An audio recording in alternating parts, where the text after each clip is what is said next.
Good morning, everyone. Today I will tell you some questions about Schedule First, Clause 1 and 2 of Professional Ethics. So, it is important questions of ICI Study Material. Schedule 1 क्या बोलता है? Schedule 1 Part 1 Professional Misconduct in Relation to Chartered Accountant in Practice. उसका Clause 1 क्या बोलता है? Allows any person to practice in his name as a CA unless such person is a CA in practice or as in a partnership with और employed by him. ये close क्या बोलता है कि अगर वो पार्टनर है उसका या फिर प्रैक्टिस में है पर्सन, वो सीए है, तो वो पर्सन उसके नाम पे प्रैक्टिस कर सकता है, otherwise he will found guilty. इसका क्वेश्चन 1 क्या बोलता है? सीए सेंटर newly qualified professional with certificate of practice, इसको सीओपी मिली है सीए सेंट को. Approached CA Pant the auditor of his father company messrs Max limited to allow him to have some practical and professional knowledge and experience in his firm before he can set up his own professional practice. तो वो उसके पापा की company में करा था, messrs Max limited में. CA Pant allowed him to sit in his office for 6 months and allowed a small chamber with office infrastructure facility. In the course of his association with CA Pent office, he used to provide tax consultancy independently to the client of the firm and also filed few IT and GST return and represent himself before various tax authority के behalf पे उसने खुद को represent करा on the behalf of firm. Okay, although no document were signed by him during his association in CA Pent office, he did not get any salary or share of profit or commission but only reimbursement of unusual expense like conveyance, telephone, etc. made to him. After the end of agreed period, he was paid a lump sum amount of 3 lakh by CA Pent for his association out of gratitude. In the light of Code of Professional Misconduct, so इसमें कौन सा close लगेगा? Close 1, because उसने उसके पापा के firm में बिना पार्टनर या फिर ऐसे प्रोफेशन उसने वर्क करा. ठीक है, यहाँ पे बोला है सीए पेंट ने अलाउ करा था उसके सन को for some experience in the firm to set up his own professional practice. Clause 1 of Part 1 of Schedule 1 of CA Act क्या बोलता है? Chartered accountant in practice shall be deemed to be guilty of professional misconduct if he allows any person to practice in his name as a CA unless मतलब कब वो कर सकता है? या तो वो CA है in practice and in his partnership with employed by him, या तो वो उसका पार्टनर हो. The above clause is intended to safeguard the public against unqualified accountant practicing under the covered qualified accountants. It ensures that the work of the accountant will carried out by CA who may be partner or his employer and would work on his control and supervision. In the instant case, CA Pant allowed CA Cent, which is new qualified CA professional with COP, to sit in his office for 6 months and allow him to provide tax consultancy independently to his firm client, some IT and GST returns. He also allowed him to appear before various tax authorities on behalf of firm. वो firm को represent कर रहा था. CA Cent was only reimbursed with unusual expenses and not pay any salary or share of profit for the same.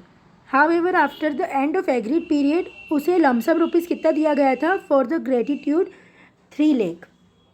This in the present case CA Pant जो है वो guilty होगा for professional misconduct of clause 1 of part 1 of first schedule,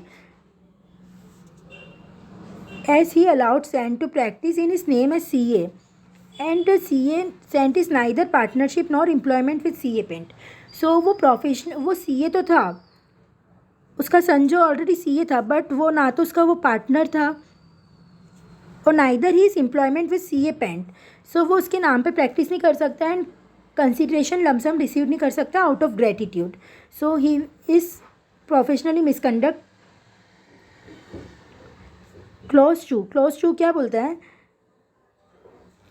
pace और allows और agrees to pay directly or indirectly any share, commission, brokerage in the fee or profit of his professional business to any person other than a member of institute or partner or retired partner. Means कोई CA ने पे करा है और allows और agrees to पे directly और indirectly कोई भी शेयर, कमीशन या फिर ब्रोकरेज इन द फीस और प्रॉफिट, उसकी प्रोफेशनल बिजनेस से कोई भी इनडायरेक्टली और डायरेक्टली उसने प्रॉफिट, कमीशन शेयर करा है किसी और पर्सन को. अलाउ किस को है? Other than. ओके, वो मेंबर को कर सकता है इंस्टीट्यूट के, रिटायर्ड पार्टनर और legal representative of a deceased partner और a member other than professional body with such other person having such qualification as may be prescribed by General Council Rules and Regulations Act for the purpose of rendering professional service from time to time in or outside India. तो ये अपन को close बोलता है.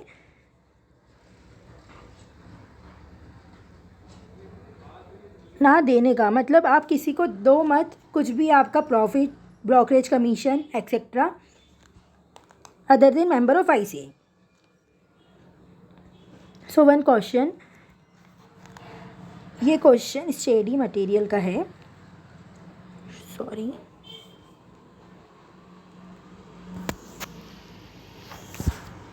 सो ये question study material का है.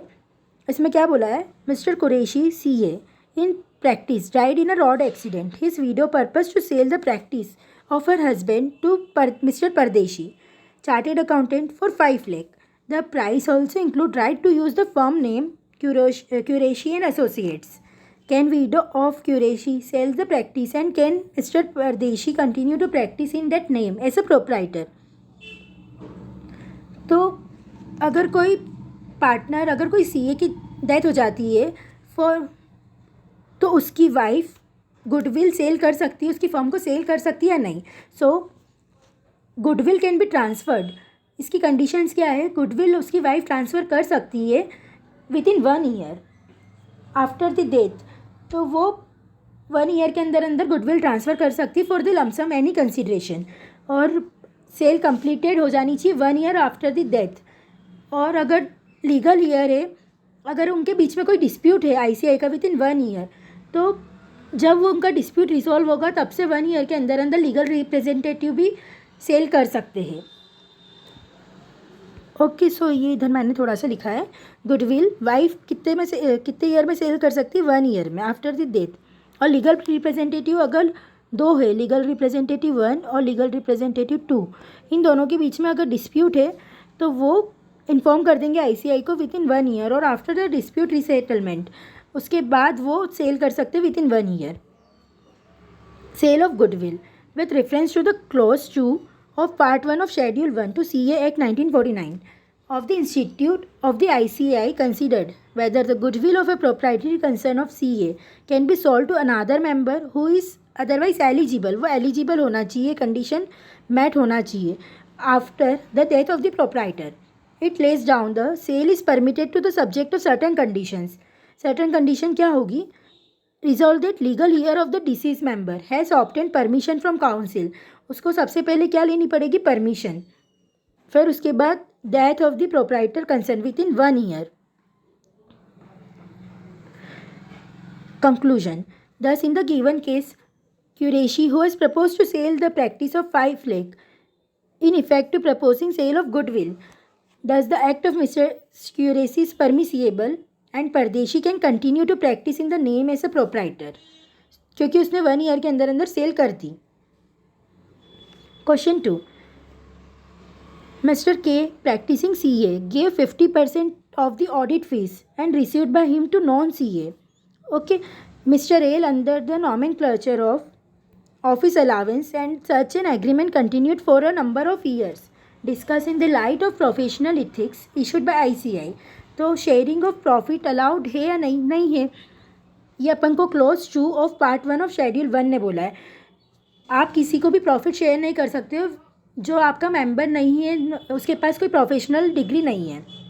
A member shall be held guilty for CA in practice, pays और allow और agrees to pay any directly और इनडायरेक्टली एनी शेयर, कमीशन और ब्रोकरेज इन द फीस और profit out of his professional business to any person other than member of institute, partner or retired partner or legal representative of deceased partner or member or any professional body with such other person having such qualification as may be prescribed for the purpose of rendering such professional body from time to time in or outside India. In the instant case, Mr. K, a practicing CA, gave 50% of the audit fee received by him to non-CA. ठीक है, mister L को in the nomenclature of the office allowance, and such an agreement continued to number of years. In this case, it is not nomenclature to the transaction that is material.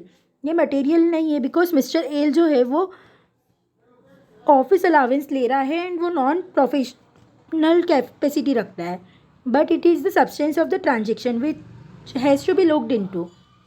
The chartered accountant share is profit, so mister K will be held guilty, और वो clause two के अंदर गिल्टी हो जाएगा. One more question of clause two. Mister X who passed his CA examination on 18 July 2020 and started his practice from August 15, 2020. On 16th August 2020, one female candidate approached him for articleship. In addition to the monthly stipend, Mr. X offered her 1% of profit of his CA firm. She agreed to take both 1% profit of CA firm and stipend as per the rate prescribed by the ICI. The Institute of CA sent a letter to Mr. X objecting the payment of 1% profit. Mr. X relies to the ICI stating that he is paying 1% of the profit of his firm over and above the stipend to help article clerk, as the financial position of article clerk is very weak. Is Mr. X liable to professional misconduct? तो clause two of part 1 of first schedule अपन को क्या बोलता है कि आप किसी को भी दे नहीं सकते हो आपका percentage of profit to any person. ठीक है, वो पर्सन में कौन इंक्लूड होगा? जो प्रोफेशनल कैपेसिटी नहीं रखता है. सो एज एन आर्टिकल वो कंप्लीट सीए नहीं है, तो आप उसे परसेंटेज ऑफ प्रॉफिट शेयर करने के लिए एलिजिबल नहीं हो, एंड कोई रीज़न मैटर नहीं करता है कि उसकी फाइनेंशियल कंडीशन कैसी है. सो आप गिल्टी हो जाओगे. Sharing profit with an article clerk. Clause two of part 1 of schedule first to CA act 1949 क्या बोलता है? CA in practice shall be deemed to be guilty of professional misconduct if he pays or allows or agrees to pay directly or indirectly any share, commission, brokerage in the fees or profit of his professional business to any person other than. इनको कर सकता है किसको? other than member of institute, partner, retired partner or legal representative, deceased partner or member of any professional body with such other person having qualification as may be prescribed for the purpose of rendering such professional service from time to time or outside India. And the view of above, the objection of the Institute of Chartered Accountant of India as given in the case are correct, and reply of Mr. X stating that he is paying 1% of the profit over and above the stipend. वो stipend के बाद भी over and above 1% कर रहा है, तो वो held guilty होगा क्योंकि वो आर्टिकल क्लर्क को पे करने के लिए ineligible है, because article clerk is not a CA or not having any professional capacity of CA institute. So here X will be found guilty in clause 2. तो वो clause 2 और part 1 of schedule में guilty हो जाएगा.